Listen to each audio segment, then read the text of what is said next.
Hello and welcome to the Drawhunter. I am your charming host, Kevin Cleary, and this is the only soccer gambling podcast where we don't pick any winners and losers. We hunt for the result that pays better than most win bets. We hunt for the draw. And a happy St. Patrick's Day to you. I hope you enjoy it with whatever you decide to celebrate and bet on. Because I've been a sports bettor for a long time. It's something that ran in my family, my Irish family. I like to bet the draw because draws happen and they pay well. 30% of all pro matches end in a draw, and it's like this every season, worldwide, in all the major leagues and international competitions. That's not random. That's not a fluke. That's a probability. So we look for the hidden value draws where the market is pricing outcomes too heavily towards the favorites or volatility. These are the games where parity pays off in profit. Even if you want to bet on winners, and I do that too, because again, degenerate gamblers run in my family, running down the games through this kind of perspective is still a valuable handicapping tool. Because betting on sports is about gathering as much information as possible so you can make a correct decision. And if you're listening to the Drawhunter podcast, well, congratulations, you are already ahead of the curve. So let's talk about a couple of winners from the last episode. We had Burnley versus Bournemouth. That game came out 0-0. Nothing happened, which means we win. That game went off. It was plus 280, the draw. So that's a very nice, healthy, fat profit on that game. And like I said, I told you that was going to happen. But my favorite thing that happened over the weekend is my lock of the show on Thursday was Dundee FC versus Dundee United. And you've heard me talk about this before on the series. The Dundee Derby is it's basically a draw machine.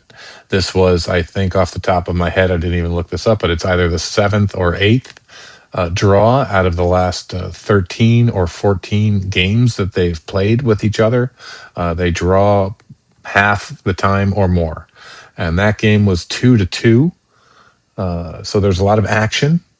But the draw paid off plus 235 for the odds on that one. So those were a couple of nice fat winners from last weekend.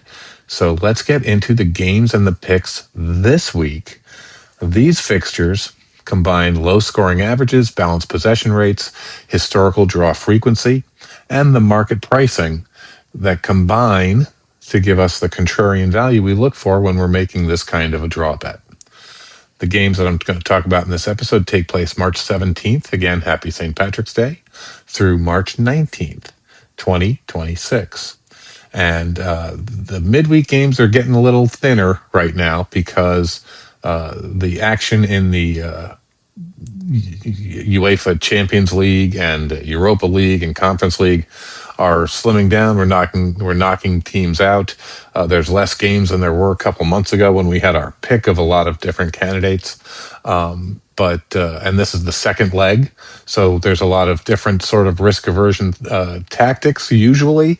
But there's a whole bunch of games this week where the many home teams and things like that are way ahead, even something like the Real Madrid Manchester City game where they're going in with a 3-goal lead when they're going into Manchester City, and it's going to take a lot for a man to dig out from under that one. But we do have a game at Tottenham Hotspur versus Atletico Madrid, and this one's taking place at Tottenham Hotspur Stadium in London. They have gone through a lot this week, or this season, I should say, Tottenham Hotspur. But the betting odds on this one right now, Tottenham is plus 145. Atletico Madrid is plus 150. And there's a reason for that. The draw is plus 300. And that's a great, attractive number for us. Ball possession rates, Tottenham is 56%. Atletico is 52%. Goals for, goals against. Tottenham is averaging 1.9 goals in this competition. They're allowing 1.5. Atletico has been averaging 1.8 goals and allowing 1.1. They've got a little bit of a history, historically very tight, with low margin matches. And this is probably the best UEFA Champions League draw profile of the slate this week. Atletico's conservative away leg approach plus Spurs' tendency to play in phases creates long stretches of stalemate and some would say boring soccer, but we know that that's really where all the technical ability is actually being exerted at the time. And that's where the game really lays. Both teams can score, but neither wants to lose control of this tie. So there you go. Now we've got a fun, interesting game down in Venezuela where Zamora is playing Portuguesa FC. And this is a home game for Zamora. They are the plus 170 underdog. Portuguesa FC is the 165 favorite. The draw is plus 210. I mean, they're 5 points away. They're really splitting the beam there with that with those numbers on the two teams. Zamora has the ball about 50% of the time. Portuguesa has the ball about 51% of the time. Zamora's averaging 1.3 goals scored per game. And guess what? They give up 1.3 goals scored per game. Portuguesa scores 1.2 goals per game on average, and they give up 1.2 goals per game average. So we're looking at this is a very draw heavy historically matchup down in Venezuela where they take their soccer very seriously, as you know. So many one goal games between these two going back years. It's 1-0, 2-0, I'm sorry, 2-1, 1-0, 1-0, 1-0. And occasionally you get 0-0, 1-1, 0-0, 1-1. They're two very evenly matched sides with nearly identical statistical profiles. Neither of them reliably scores more than one goal a game. And that's what we're going to go for there. Now, in the Championship League back in England in the EFL, not the Premier League, the Championship League, we've got Southampton versus Norwich City. And this game is being played in Southampton. Southampton is the minus 110 favorite here. Norwich City is plus 260. The draw is plus 270.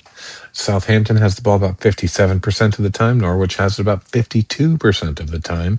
So they're both strong in that area. Southampton gives up 1.7. I'm sorry, they score 1.7 goals per game. They're giving up 1.3 goals per game. Norwich scores 1.5 goals per game. They're giving up 1.4 goals per game. They're both above water, but just a little bit barely. Head-to-head history is where we're looking at this one because, boy, these guys keep doing this. But 2 out of the last 4 games that they've played ended in a draw. They're both, unfortunately, prone to conceding late in the game. Okay, and championship matches between possession-heavy Southampton and transition-oriented Norwich often settle into these long spells of parity. Both teams score, and they concede at similar rates. I think this is a very live 1-1 score, and I would probably go with the under in this game. Now we've got over in the Europa League, we've got Roma versus Bologna. Stadio Olimpico in Rome is where we're holding this game, and again in the Europa League. Minus 115. Roma is the favorite here.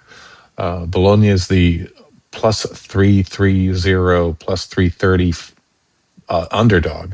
The draw is plus 250. Rome has the ball about 53% of the time. Bologna has got the ball about 55% of the time. Roma gives up 1.5 goals per game. Bologna scores 1.4 goals per game. Roma scores 1.5 goals per game. Roma gives up 1.1 goals per game. Bologna gives up 1.0 goals per game on average. And 4 out of the last 9 games between these two teams ended in a draw. The aggregate 1-1. These Serie A meetings between these two are often very tight and very low margin. The 1-1 appears multiple times in those last 4 draws between these two teams. Again, almost half of the games end in a draw. They're two tactically disciplined, Italian sides. They're very level on the aggregate with similar defensive numbers.